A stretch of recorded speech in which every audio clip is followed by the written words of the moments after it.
मेरे पीछे इनका स्पॉटर था जिसने बताना था कि गोली इसी आदमी को मारो। जो पीछे आदमी बैठा था माया चलार, उसने वो निकाला 9mm का जर्मन मौजर और मेरे ऊपर फायरिंग शुरू की। तो मैंने देखा है गोली पहले मेरे रिब बोन पे लगी, दूसरी आर्म पिट पे लगी।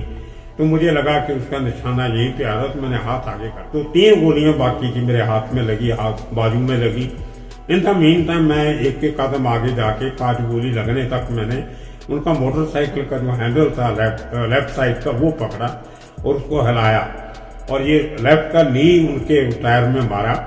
गालियां भी बहुत दी मैंने। उनका सामना करने से, उनको चैलेंज करने से they got a bit scared और घबराए और भाग गए। लेकिन वो जो 9 लोग थे उनमें से जो 5 लोग थे उनको तो इंटर गैंग रवैलरी में मारे गए, छोटा राजन और दाऊद की दुश्मनी में।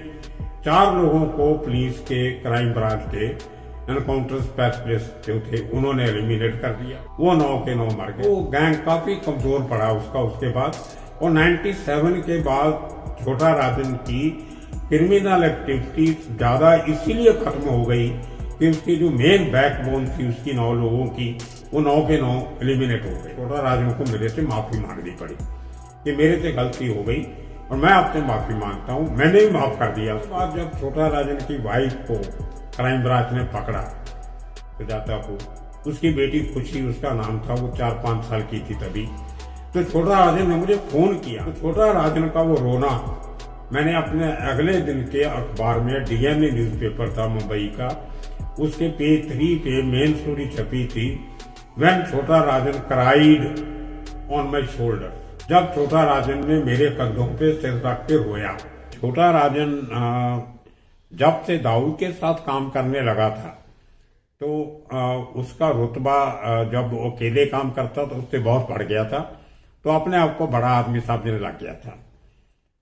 घाटकोपर इलाके के एक छोटे से सिनेमा हॉल के बाहर सिनेमा के टिकटें ब्लैक करता हुआ एक शख्स जिसका कद बहुत छोटा था, तो उसके इलाके में उसका जो गुरु था उस सिनेमा सहकार सिनेमा टहकीज के बाहर, जो ब्लैकियों का जो इंचार्ज था बड़ा राजन, वो कद का लंबा था, उसका नाम भी राजन था।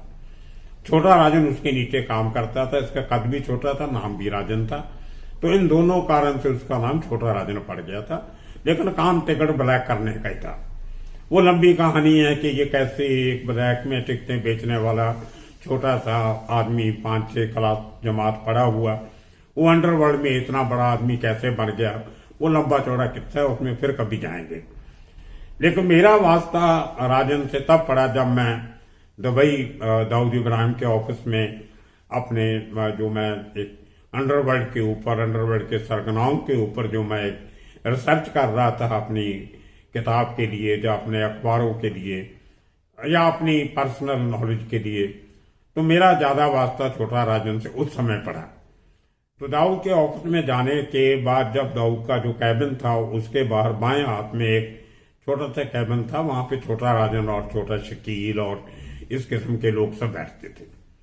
तो मैं तो टाइम लेके जाता था, मेरे पास इतना समय होता ही नहीं था कि मैं वहां लोगों के साथ बैठ के गप्पे लड़ाऊं, बातें करूं। तो मैं दाऊद के पीए से बात करके टाइम लेके बोलता था मैं इतने बजे आ रहा हूं, और मैं उतने बजे जाता था, अपनी बात करके आ जाता था। तो छोटा राजन को ये बात कुछ बुरी लगती थी कि मैं उसको बिना मिले या क्यों सीधा दाऊद के ऑफिस में गया। वापसी पे आते हुए मैं थोड़ा हालचाल पूछ लेता था सबका, अकेले छोटा राजन का नहीं, वहां पे खातिम होता था, वहां पे मोहम्मद डोसा होता था, कई बार छोटा शकील था, दाऊद का भाई अनीस था, दाऊद के दूसरे भाई इकबाल कई बार होता था वहां पे। तो इस तरह से बहुत से लोग थे, मैं उनसे मिल के खाली हालचाल पूछ के तो मैं वापस आ जाता। और कुछ फिर बहुत से काम मुंबई में ऐसे हुए, जो एक बार एक वीर खालसा दल करके सिख लोगों की संस्था थी, जो जब महाराष्ट्र में कहीं भी भूचाल आया, जहाँ हड़ आए, तो वहां पे वो सेवा किया करते थे। जैसे आज कल के जमाने में एक वो नई संस्था बनी है खालसा एड, उसके लोग करते हैं। तो उनकी उस सेवा को देखते हुए वहां के जो चीफ मिनिस्टर थे महाराष्ट्र के संत दादा पाटिल, उन्होंने वीर खालसा दल को 1.5 एकड़ जमीन का प्लॉट साइन एरिया में 1 रुपया साल की लीज पे दिया था। तो बहुत सालों के बाद उनको उसका पोजेशन मिला, तो उन्होंने अपनी एक रेजिडेंशियल बिल्डिंग और एक छोटा सा गुरुद्वारा उस प्लॉट में बनाना शुरू किया। जो कंट्रैक्टर था उसको एकदम धमकी आई छोटा राजन के लोगों की कि आप हमारी मंजूरी के बिना ये कंस्ट्रक्शन क्यों कर रहे हो, इतना पैसा हमें दीजिए नहीं तो कंस्ट्रक्शन बंद कीजिए। वो ठेकेदार बेचारा डर गया, उसने काम बंद कर दिया। तो सरदार जी लोग पुलिस स्टेशन में गए, अफसरों के पास गए, बीएमसी में गए, कहीं गए, किसी ने सुनाई नहीं दी। 1.5-2 महीने के बाद वो किसी तरह मेरे पास पहुंच के और बोला कि हमारा काम छोटा राजन के लोगों ने रोक दिया, ये तो हमारा धर्म का काम है, इसको ऐसे नहीं रोकना चाहिए था। तो मैं उनकी गाड़ी में बैठ के, वो टैक्सी ड्राइवर थे सब बेचारे, बॉम्बे पूना शेर टैक्सी चलाया करते थे वीर खालसा दल के ज्यादातर वर्कर। तो मैं उनके साथ उनको लेके छोटा राजन के जो एरिया था घाटकोपर में, वहां मैं चला गया। और इसके जो लोग वहां बैठते थे, भरत नेपाली, संजय रगड़, शंकर मामा, बंडिया मामा, ऐसे लोग जो इसके लोग वहां थे। तो मैं उनके घर चला गया 3rd फ्लोर पे। मैंने कहा भाई ये एक अच्छा काम हो रहा है, सरकारी प्लॉट है, इनमें कोई बिजनेस डील नहीं है, ठेकेदार भी no profit no loss basis पे काम कर रहा है, तो आपने काम क्यों रुकवाया? बोलते भाई का हुक्म है। मैंने कहा मेरी भाई से बात करवाओ आप।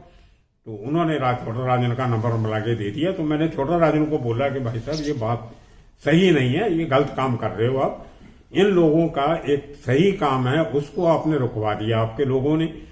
तो ठेकेदार तो कोई इसमें कोई प्रॉफिट ले नहीं रहा है, तो पैसा क्यों दे आपको, कहां से दे वो? तो उसको लगा कि ये बात मैं नहीं करूंगा तो ऊपर तक जाएगी, दाऊ तक।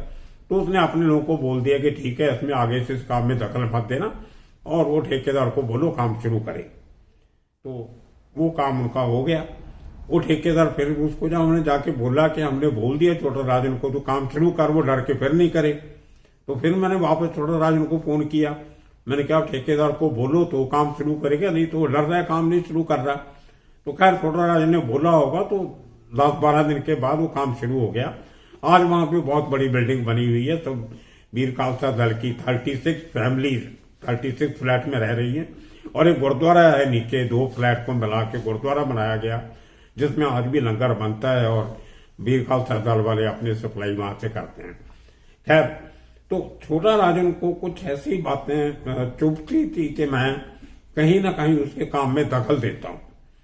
उसके बाद एक तो और किस्से ऐसे हुए जिसमें छोटा राजन ने मेरी बात नहीं मानी, तो मुझे दाऊद को बोलना पड़ा।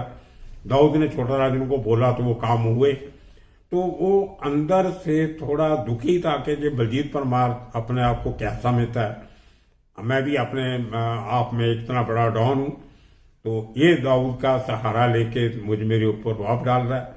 मेरी तो वो पर्सनल काम होता नहीं था, मैं तो गरीब लोगों के लिए उनके हक इंसाफ की लड़ाई लड़ता था।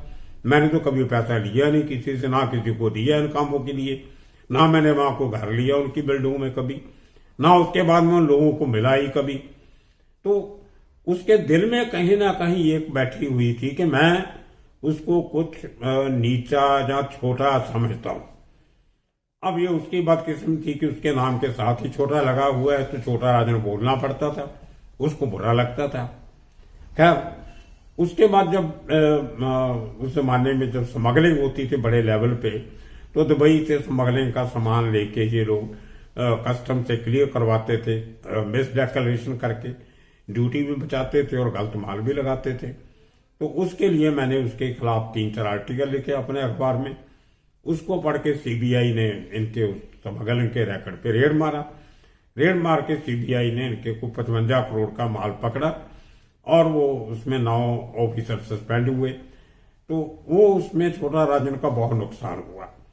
वो कहीं ना कहीं छोटा राजन के दिल में बात थी कि ये बलजीत परमार की वजह से हमारा इतना नुकसान हुआ, तो मुझे कोई फर्क नहीं पड़ता। तो उन्होंने फिर मेरे खिलाफ ये साजिश रची कि इसको मारा जाए।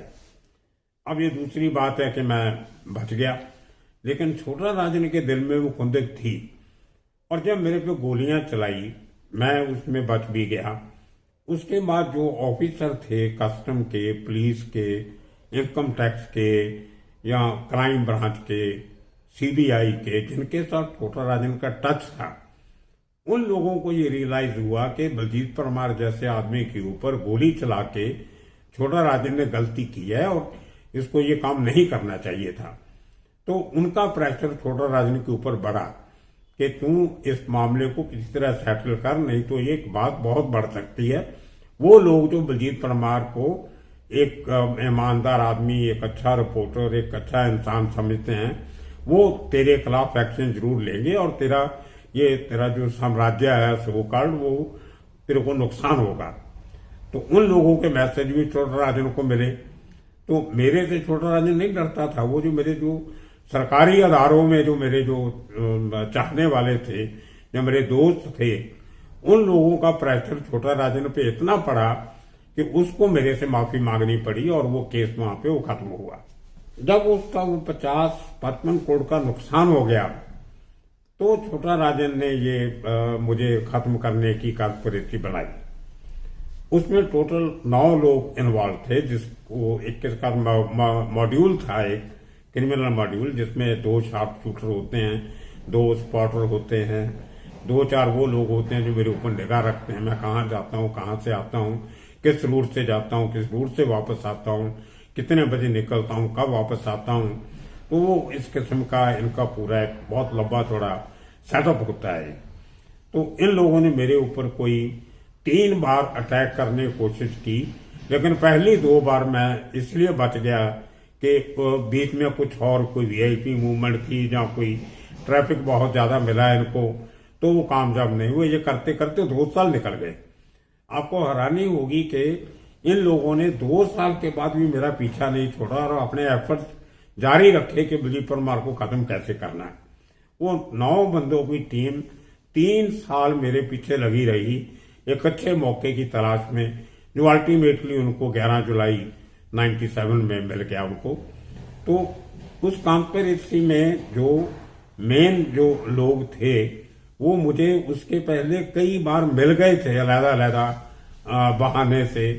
तो सिर्फ ये जानने के लिए कि जब मारना है तो इसी आदमी को मारना है, गलती से कोई और नहीं मर जाए।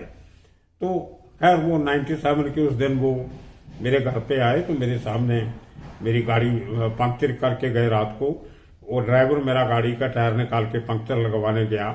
मैं गाड़ी के पास खड़ा तो सामने आके 2 आदमी खड़े हुए और थोड़ी कुछ आधा पौना मिनट वो मेरी तरफ देखते रहे। मेरे पीछे इनका स्पॉटर था जिसने बताना था कि गोली इसी आदमी को मारनी है। वो कहीं इधर उधर था। तो इन द मीन टाइम मैंने उनको पूछ लिया कि आपने किसको मिलना है, कहाँ जाना है।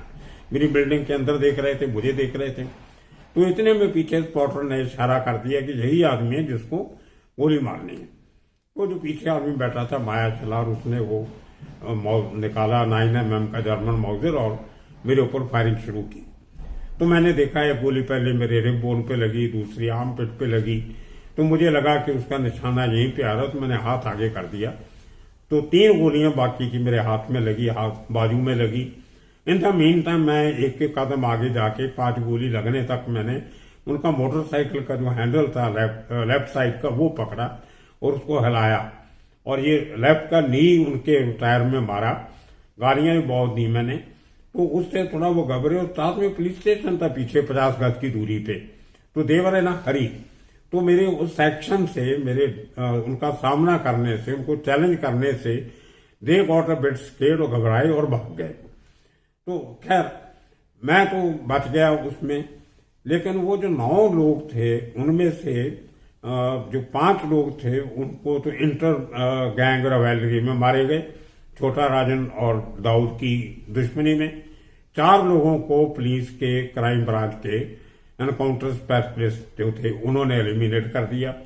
वो 9 के 9 मर गए। तो छोटा राजन के लिए ये बहुत बड़ी एक झटका था कि एक ही केस में उसके 9 आदमी मारे गए, उसके गैंग के खास जो उसके पिलर थे उसके। वो गैंग काफी कमजोर पड़ा उसका उसके बाद। और 97 के बाद छोटा राजन की क्रिमिनल एक्टिविटी ज्यादा इसीलिए खत्म हो गई कि उसकी जो मेन बैकबोन थी उसकी 9 लोगों की, वो 9 के 9 एलिमिनेट हो गए।